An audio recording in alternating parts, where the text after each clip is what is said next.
ചങ്ങായിമാരെ, ഡ്രാഗൻ്റെ പുതിയ വീഡിയോയിലേക്ക് എല്ലാവർക്കും സ്വാഗതം. ഞാൻ അങ്ങനെ OTT റിലീസായ പൈങ്കിളി സിനിമ കണ്ടിരിക്കുകയായിരുന്നു.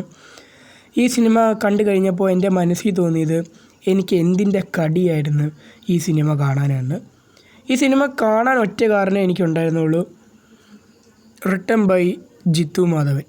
നമുക്കറിയാം പുള്ളിക്കാരൻ്റെ രോമാഞ്ചവും ആവേശമൊക്കെ. ഈ സിനിമയ്ക്ക് നെഗറ്റീവ് റിവ്യൂസ് കിട്ടിയിട്ട് ഞാൻ അതാണ് ഈ സിനിമ OTT കണ്ടത്. പിന്നെയാണ് തോന്നി എന്തിൻ്റെ കടിയായിരുന്നു എനിക്ക്. എൻ്റെ പൊന്ന് ഗൈസ്, വെറുപ്പീരെന്ന് പറഞ്ഞാൽ വെറുപ്പീര് പ്രോ മാക്സ്. എൻ്റെ പൊന്നോ, സിനിമേൻ്റെ പേര് പൈങ്കിളി എന്നാണ്. എന്നാൽ നമുക്കറിയാം ഒരു പൈങ്കിളി പടമായിരിക്കുമെന്ന്. പക്ഷേ എന്ന് വെച്ചത് എന്തുവാണിത്? സജിൻ ഗോപു ഒക്കെ നമുക്കറിയാം, പുള്ളിക്കാരി ആവേശത്തിലോ രോമാഞ്ചത്തിലൊക്കെ എന്നെ കിടിലമായിട്ട് പെർഫോം ചെയ്തേക്കിനി. ഇന്നത്തെ പുള്ളിക്കാരന് പറഞ്ഞ വെറുപ്പീരിൻ്റെ അങ്ങേയറ്റ, പുള്ളിക്കാരനല്ല എല്ലാവരും ചെറുതായി വന്നു പോകണം. എന്ത് പറയാൻ, ലിജോ ജോസ് പെലിശ്ശേരി വരെ പുള്ളിക്കാരൻ മേലെ ഇതിനകത്ത് എന്തൊരു വെറുപ്പീരായിരുന്നു. ഇന്നത്തെ വെറുപ്പീരിൻ്റെ അഴിഞ്ഞാട്ടം കാഴ്ച വെച്ചത് അനശ്വര രാജനായിരുന്നു. എൻ്റെ പൊന്നോ, ഇതെനിക്കിപ്പോഴും വിശ്വസിക്കാൻ പറ്റുന്നില്ല ഈ കഥ എഴുതിയത് ജിത്തു മാധവനാണെന്ന്. ഇത് പ്രൊഡ്യൂസ് ചെയ്തത് ഫഹദ് ഫാസിൽ. എനിക്കിതിൻ്റെ ഒരു ഡിപ്പാർട്ട്മെൻറ്റും എനിക്ക് ഇഷ്ടപ്പെട്ടില്ല. നീ ഡയറക്ഷൻ ആയാലും മ്യൂസിക് ആയാലും എഡിറ്റിംഗ് ഒന്നും എനിക്ക് ഇഷ്ടപ്പെട്ടില്ല. നിങ്ങൾക്ക് സമയം കളയുണ്ടെങ്കിൽ ധൈര്യമായിട്ട് പോയി കണ്ടോ.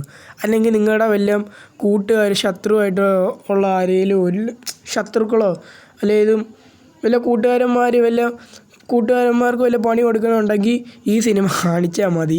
അതിലേറെ വലിയ ടോർച്ചറില്ല. ഞാനൊക്കെ ഈ സിനിമ പോസ് ചെയ്ത് 2 ദിവസം എടുത്തിട്ടാണ് കണ്ടുകൊടുത്തത്.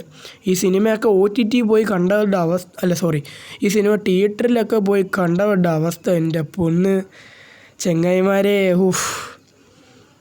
എനിക്കിത് വേറെ, അതായത് തുടക്കത്തിൽ ഒരു പ്ലോട്ട് പറഞ്ഞു പോകുന്നുണ്ട്. ആ പ്ലോട്ട് തന്നെ ഒരു മർഡറിൻ്റെ ഒരു പ്ലോട്ട് പറഞ്ഞു പോകുന്നുണ്ട്. ആ ഒരു പ്ലോട്ട് തന്നെ കണ്ടിന്യൂ ചെയ്ത് പോയായിരുന്നെങ്കിൽ കിടിലം തന്നെ. അതിൻ്റെ അകത്ത് അനാവശ്യമായിട്ട് കുറേ അനശ്വര രാജന്, എൻ്റെ പൊന്നോ, എന്തിനാണ് ഇങ്ങനെയൊക്കെ വെറുപ്പിച്ച് പടം എടുക്കണതെന്ന് എനിക്കറിയാൻ മേലാത്ത. കുറച്ച് കാശുണ്ടെങ്കിൽ വല്ലതും അനാഥാലയത്തിനോ എല്ലാത്തിനും ചാരിറ്റിക്കും എല്ലാം ഫണ്ട് ചെയ്യും. എന്തിനിങ്ങനത്തെ ഊളപ്പടങ്ങളൊക്കെ എടുക്കണേ? അത് ജിത്തു മാധവനാണെന്ന് പറഞ്ഞപ്പോൾ എനിക്കെന്തായാലും ഇഷ്ടപ്പെട്ടില്ല. നിങ്ങൾക്ക് ഇഷ്ടപ്പെട്ടെങ്കിൽ കമൻറ്റ് ചെയ്യുക.